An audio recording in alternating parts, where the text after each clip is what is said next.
No. Your boy ain't forget about you. Your boy ain't forget about y'all. What's cracking, everybody? This your boy AB Jr. back with another episode of Flawless Fantasy Football.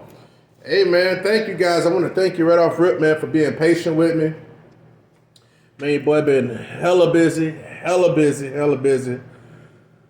Between moving, all moved in, done helping other people move, got my son situated, got some other stuff in the works, but that's not really paramount. Finally getting my feet up under me, guys. Thank you for being patient, and thanks for tuning in for another episode again of Flawless Fantasy Football. Now, even though I was busy as hell, what I'm not gonna do is shy away from my accountability video and my waiver wire pickups for said teams that I have. So, transparency is a big thing for me. You gotta chop it up. You gotta be transparent and open when you do great. And you gotta do the same thing when you fall short. And unfortunately, this is one of these fall short weeks. Yeah, I ran against some misfortune and ran against people like Pollard and Justin Fields outperforming Josh, Tua and Tyreek and CMC. Yeah, I went through all that, guys. I went through all of it. But ain't no thing but a chicken wing. Ain't no thing but a chicken wing. Let's go down and get into it real quick. We're gonna start with the first league. We're gonna start by the work league, going postal. Man, as you can see, going postal. Your boy dropped one in going postal, and I've dropped 3 straight in that league. Standard league, 5-3. Started out 5-0. See, that's what I'm saying, guys. It's not about how you start; it's how you finish. Because some people, you can start out good, and then you're feeling like you're just great, on top of the world. And y'all was doing a little bit of trash talking in the league. You know what I'm saying? When I was 4-0 and 5-0. But trust me, man, I came to work and one of my competitors had the score taped to my case and crap, and people started laughing. I'm like, dang, you know what I'm saying? I'm just getting off vacation and y'all shining on me like that. But that's what happens when you're at the top and then you take some L's. People want to gang up on you and stuff like that. So it is what it is. But I took an L, 5-3, ran into. Like I said, I ran into Tua, Tyreek Hill, KMC, CMC with his 3 touchdowns, Herbert, and the guy put up 143 points on me. And like I said, Josh scored, 20. Gabe had 3. Wan'Dale Robinson had 1. John Tell had 5. My kicker, Carlson, which was the number 1 kicker in the league, gave me a freaking 0 because Raiders didn't score any points against the Saints. Metcalf had 10, but he was on the bench, because he was acting like he wasn't going to play. So I kept him on the bench. He scored 10 standard fantasy points. It don't matter. Dude scored 143, had his best game. I think only one other person scored more than 143 this whole year in that standard league. So I basically got the second highest overall week scored up on me in the first 8 weeks of the season. But it is what it is. 5-3, still in a good position. This is how I see it, guys. It's like, what's those things called with those cross-country runners, right? Cross-country runners, when they're doing the event at the Olympics. They just, they shoot out, they start running, right? So, you're going to have somebody in first place because that's just how it goes. But that don't necessarily mean that they're like putting their foot on the gas and just hauling ass.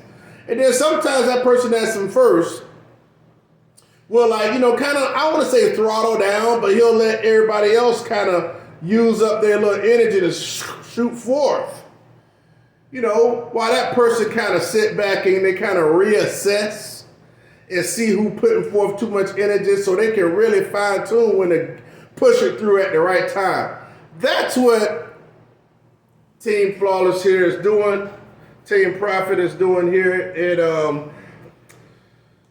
the Going Postal League, or at least that's the analogy, and that's what I'm gonna tell myself. But hey, it is what it is. 143 to 59. Unfortunately, I don't get to play that guy again. He was my supervisor, and he had a hell of a week. So congratulations to him. Joe, if you listen to this, you better be glad I don't play you again. But I don't know about that though, because unless some things start happening for my team, in which I believe it will. I'll be ready when the time comes, Joe, so I'll see you in the playoffs if you make it. His team wasn't even as good as mine. And you see how I'm talking to him because he be listening to my content, y'all.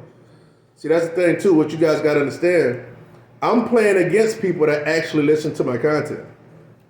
So they already know my moves and stuff like that, and know, they could easily know who I'm looking at and all type of stuff. Know my little inside. And that's just a different level of actually playing. Imagine having a outlet where you're talking about certain moves, because I'm putting in somebody's up. Some people are able to see them in different leagues, not just the person I just lost to, but the person I'm playing against this week, my homeboy Russ, in the same league. Hey, it is what it is, guys. You know what I'm saying? Even in the second league, it's people that listen to my content there as well. But you know what? I prioritize you guys before me. So, as long as that's the case, I feel good about it. So I'm going to always keep it that way. 5-3. And my ads for this week in Going Postal. Oh, before I do that, let me tell you, speaking on starting good, let's do a little throwback moment real quick. Man, this was probably 2006 or something. When I win my first championship, I think it was 2005. Well, no, it was 2005 or 7. Whatever. It was, like I said, it was 2004 or 2006. It was one of the two. I started out, it was 7-0, man. 7-0. I had a 2-game lead with points. I had Dante Culpepper. He was lighting up. This is back when they had Moss and stuff like that. Man, I was doing great. And this was in the Fly Like an Eagle Standard League. I don't know if it was 12 at the time. Maybe it was 10. 10-man league. And I was, living high on the hog, 7-0. And this is where you actually, whoever had the best record wins. So it was no playoffs. It's like best record wins. So 7-0, I'm feeling good. And things kind of broke right for one of the teams, the team that was in third at the time. Man, he had a stacked team. He had Peyton Manning. This is where Peyton Manning's with, in Colts, obviously. He had Curtis Martin, Sean Alexander, Isaac Bruce. He had somebody from Cincinnati. He had a stud freaking team, man. Anyway, he came back and he won that league. Me and him had the same record, but he beat me by 32 points. Man, that crushed me. It ain't really crushed me. I won the next year. But it just goes to show, it ain't how you start, it's how you finish. I had a good 2-game lead with points, and he just started getting crazy. And lost the lead. It happens, man. It happens. Just wanted to talk about that real quick. All right, let's go to Sky's the Limit. Sky's the Limit lost 125 to 93. Underperformed. Josh gave me a 21. Ran against Fields in that one. He hit a 30. Ran into Tony Pollard. He had 34. Just players just underperformed. No Lazard, Big Mike. It was nothing special about what happened to my team outside of me running into Fields and Tony Pollard. He would have been scoring around about 95 or 100 points or something like that. But nevertheless, I didn't give 100, so I didn't feel I deserved to win that one. So, I kind of skipped something. But that's all right. So, we'll talk about the waivers afterwards. Now, with the third league, which is the Megala Bowl League, I had won 4 straight weeks in that, which was basically I went 8-0. So went from 0-6 to 8-6. But yeah, I caught an L in that one too. Didn't have no Herbert, didn't have no Eckler last week. it was smoke in the city. Got beat pretty bad. 132-86. The highest score on my team was damn Tyler Algier and had 17 points. That lost to a team that didn't even have a quarterback. That person didn't check out. Let you know how bad that team was. But he scored 132 points, so his team scored well. It's wild out here, y'all. It's wild out here. But that's okay. I'm going to get past that. Let's go to the waiver wire pickups for this week. For week 9, the waiver wire pickups that I did after week 8. Start with the first league, which was Gordon Postal. I picked up, in no particular order, okay? But I picked up Isaiah Likely and dropped Jay Williams, the IR receiver for Detroit. I dropped him and I picked up Isaiah Likely. I had some stuff to move around. Now, mind you, the reason why I picked up Isaiah Likely, for one, because I have Pat Freiermuth and he's on a bye. So I picked up the hottest commodity, plus Mark Andrews was kind of hurting. Now, also another motivating factor for me to pick him up was the fact that my opponent this week has Mark Andrews. So, it was almost kind of a convenient block type thing.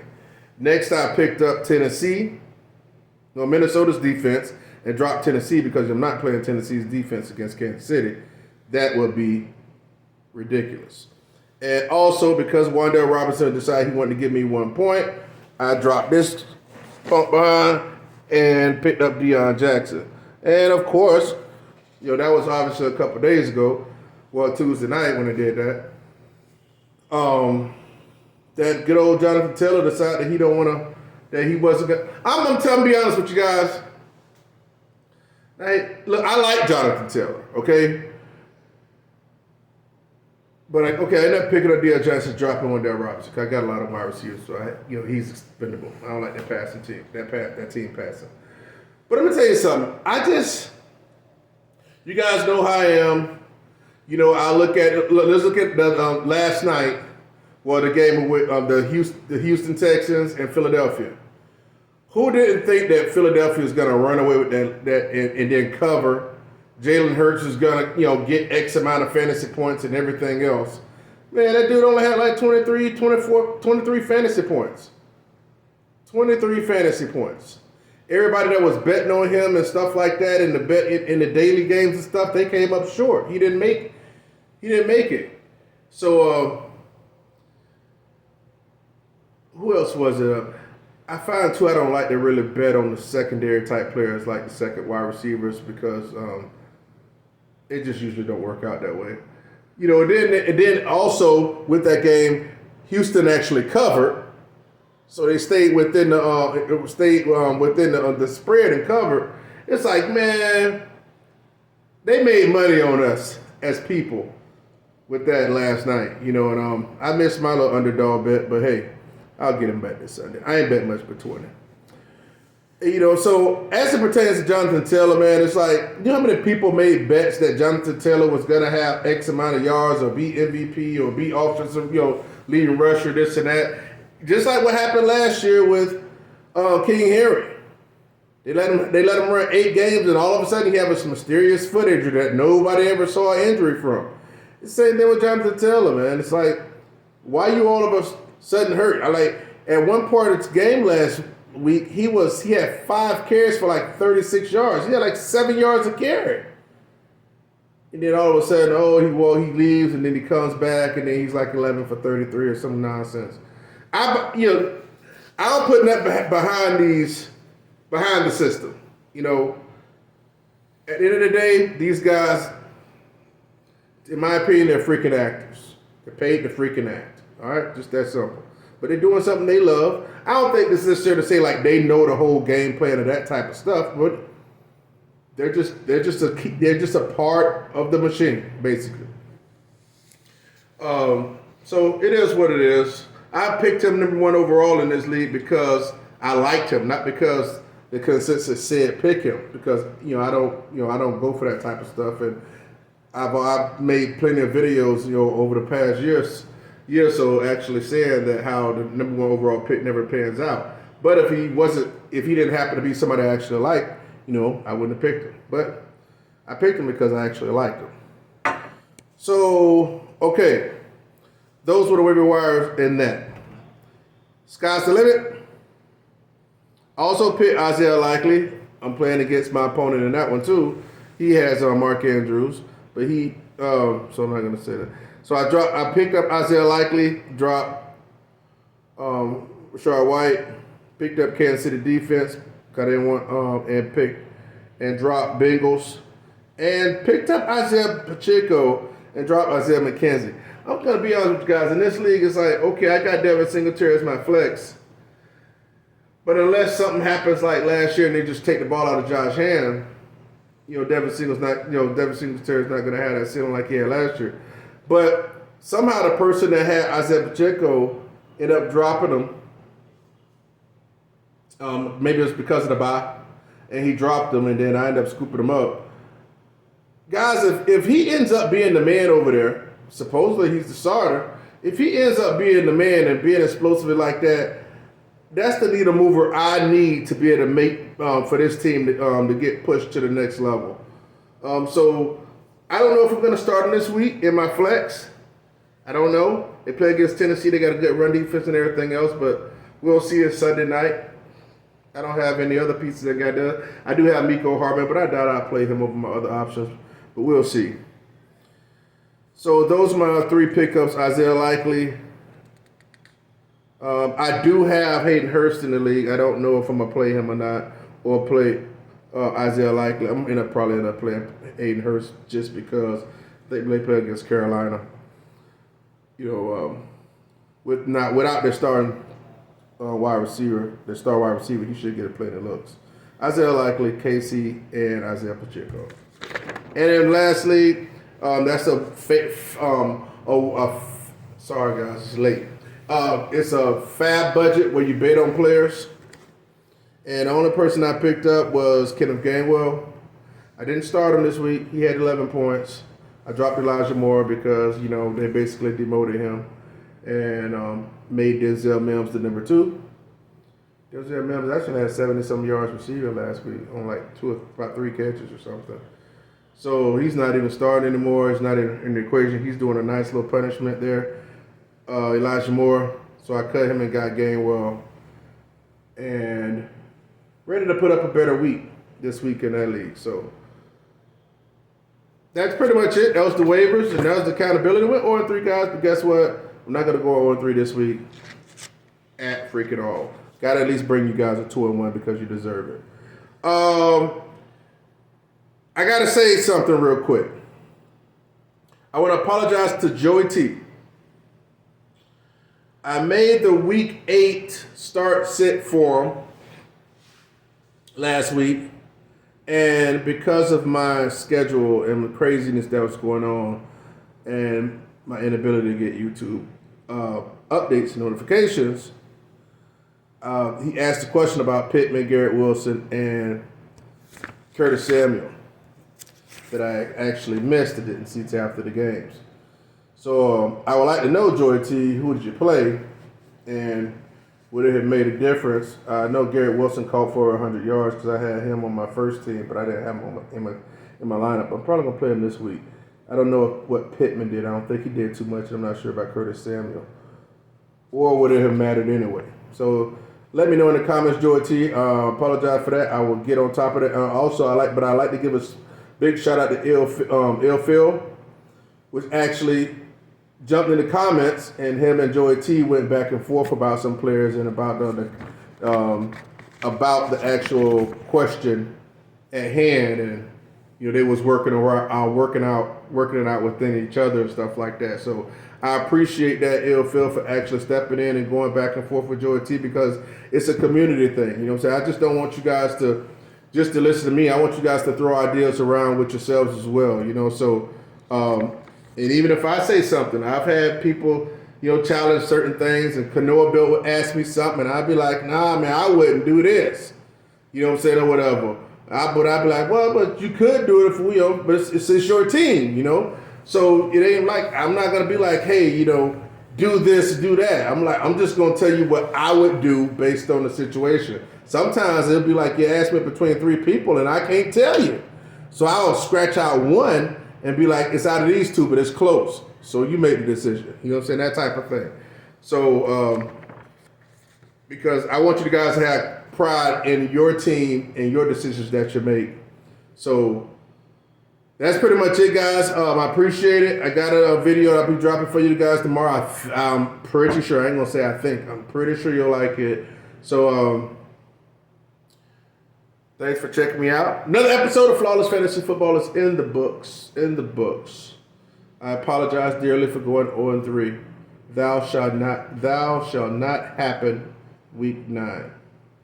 I appreciate you guys. If you're first time listening, press like. If you enjoyed the content, press like and join the channel. Be a part of the community. We love the fellowship with you.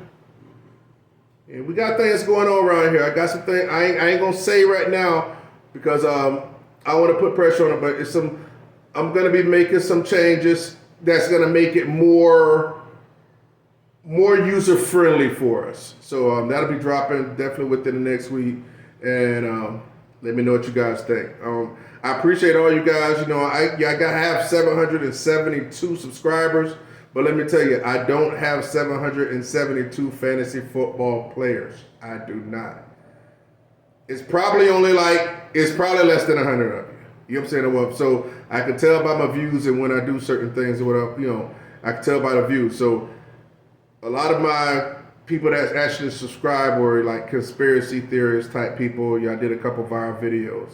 But, you the guys that check me out on the regular, and I appreciate y'all, and bearing with me when I go through my personal stuff and I'm, moving and stuff like that, and hurricane and dealing with my son and his injury. I only told maybe a couple of y'all about that, but my little one. But yeah, man, everything's all right now. It's getting better, man.